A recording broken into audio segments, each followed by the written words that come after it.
The insanity of this fake state of Hawaii is that in about a month, they'll be opening a wave pool, the largest in the world, that will be filled with over 2 million gallons of fresh water, drinking water, just a few 100 feet away from where families are still reeling from the effects of contaminated water.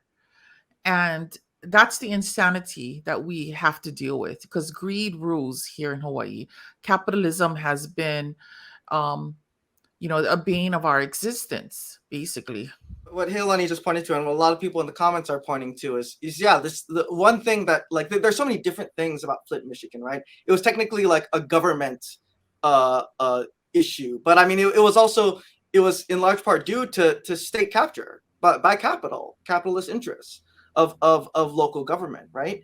And what connects these issues and what connects all water issues around the planet, it is capitalism, and the way that the flow of capital under this capitalist system has basically become more important to the ruling class than the flow of water, and because, like, the flow of water, which is life itself, runs in opposition to capital flow, right?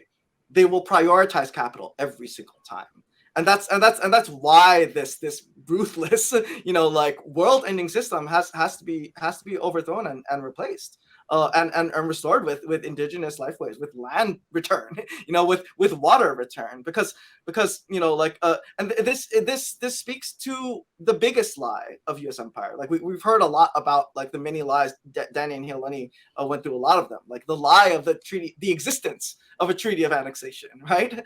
The myriad lies that Healani pointed to, that the Navy has told their own service people, as well as the general public, as well as the Native Hawaiian community, throughout this crisis, even precipitating this crisis when everyone was warning them that Red Hill was a disaster waiting to happen.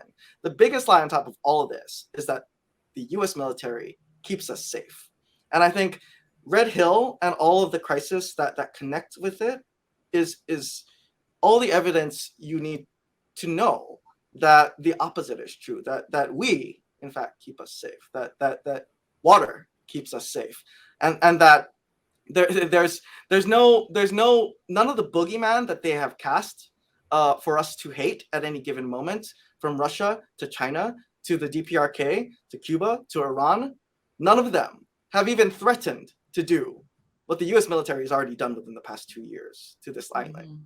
And I think that's something important for those who are still kind of on the fence about whether or not to consider themselves a U.S. patriot, to really consider, like, who is actually keeping us safe and who is actually putting us in danger.